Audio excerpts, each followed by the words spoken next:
আকিকা না দিলে কি সন্তানের ক্ষতি হবে? শরীয়তে আকিকার অবস্থান কি? রাসূলুল্লাহ সাল্লাল্লাহু আলাইহি ওয়াসাল্লাম কি আকিকা করেছেন? আসসালামু আলাইকুম ওয়া রাহমাতুল্লাহি ওয়া বারাকাতুহু।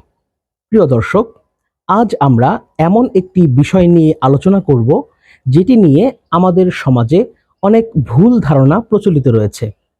অনেকেই মনে করেন সন্তানের আকিকা না দিলে সন্তানের জীবনে সমস্যা আসে, সে বারবার অসুস্থ হয়, তার রিজিকে বরকত কমে যায় কিংবা জীবনে বিভিন্ন ক্ষেত্রে বাধা বিপত্তি দেখা দেয়। কিন্তু প্রশ্ন হলো, এসব কথা কি কোরআন ও হাদিস দ্বারা প্রমাণিত? চলুন ধাপে ধাপে বিষয়টি জেনে নেই। আলোচনা বোঝার সুবিধার্থে আজকের আলোচনাটি আমি কয়েক ভাগে ভাগ করেছি। আজকের প্রথম আলোচনা, আকিকা না দিলে কি সন্তানের ক্ষতি হবে? এটাই আজকের মূল প্রশ্ন। সংক্ষেপে উত্তর হলো না। কুরআন ও সহিহ হাদিসে এমন কোনো স্পষ্ট দলিল নেই যেখানে বলা হয়েছে যে আকিকা না দেওয়ার কারণে সন্তানের জীবনে কোনো ক্ষতি, রোগ ব্যাধি নেমে আসতে পারে।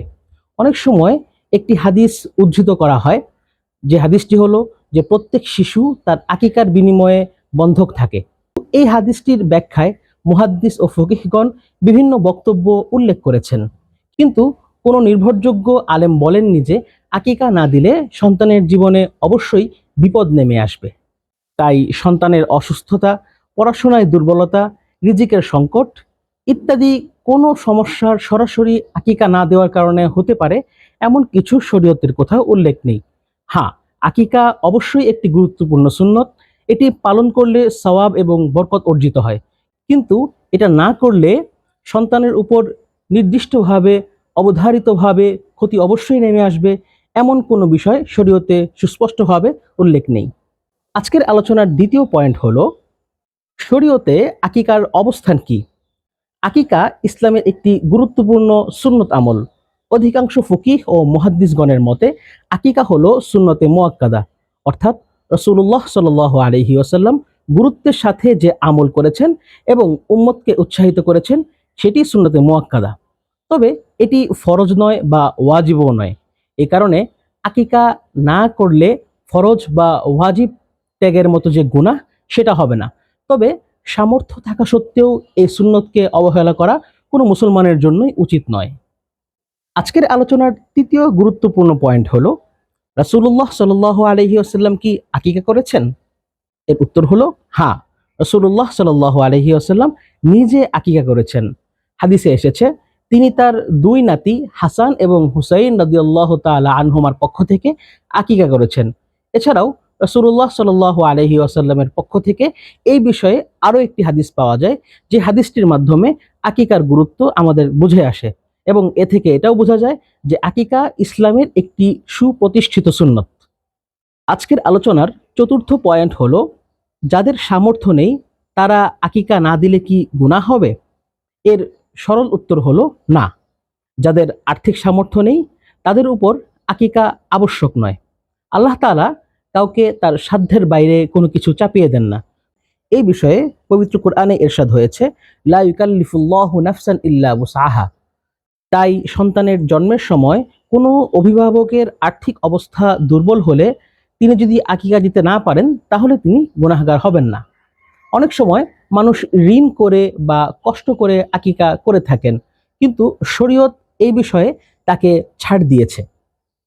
আজকের আলোচনার পঞ্চম পয়েন্ট হলো, যাদের সামর্থ্য আছে তারা যদি আকিকা না করে তাহলে কি তারা গুনাহগার হবে?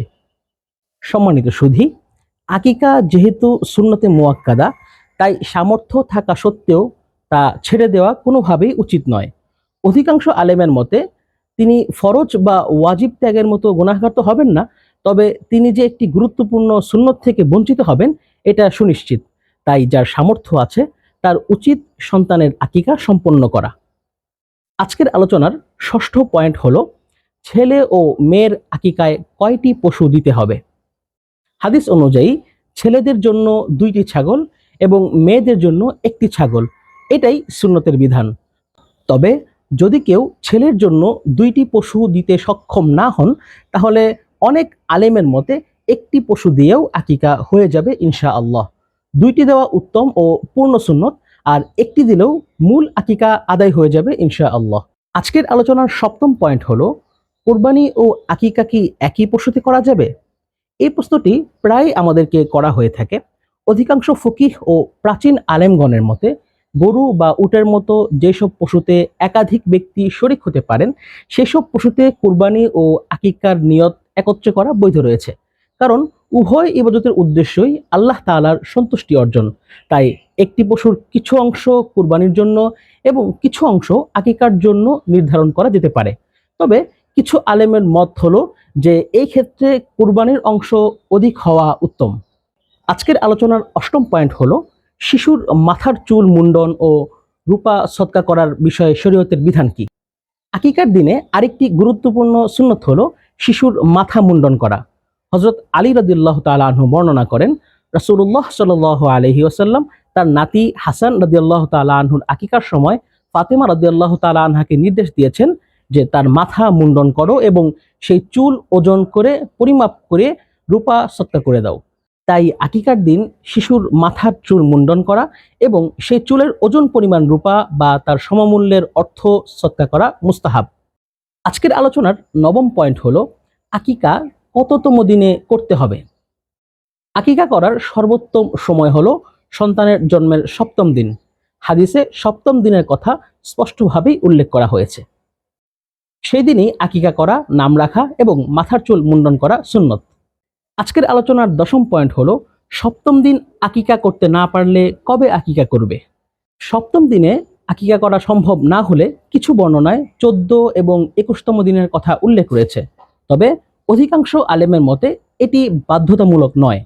সপ্তম দিন হলো সর্বোত্তম। সে সময় সম্ভব না হলে পরে সুযোগ মতো যে কোনো সময় আকিকা করা যেতে পারে।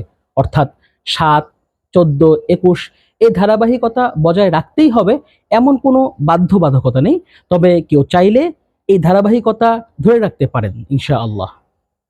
প্রিয় দর্শক মণ্ডলী, আজকের আলোচনার সার কথা হলো, আকিকা একটি গুরুত্বপূর্ণ সুন্নত। সামর্থ্য থাকলে তা প্রত্যেকের পালন করা উচিত। সামর্থ্য না থাকলে কোনো গুনাহ হবে না ইনশাআল্লাহ।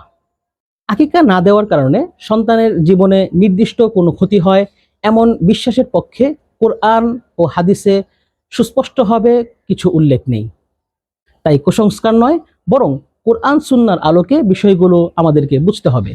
আল্লাহ তাআলা আমাদের সবাইকে সঠিকভাবে দ্বীনের জ্ঞান অর্জন এবং তার উপর আমল করার তৌফিক দান করুন। আমিন। ওয়া আখিরু দাওয়ানা আনিল হামদুলিল্লাহি রাব্বিল আলামিন।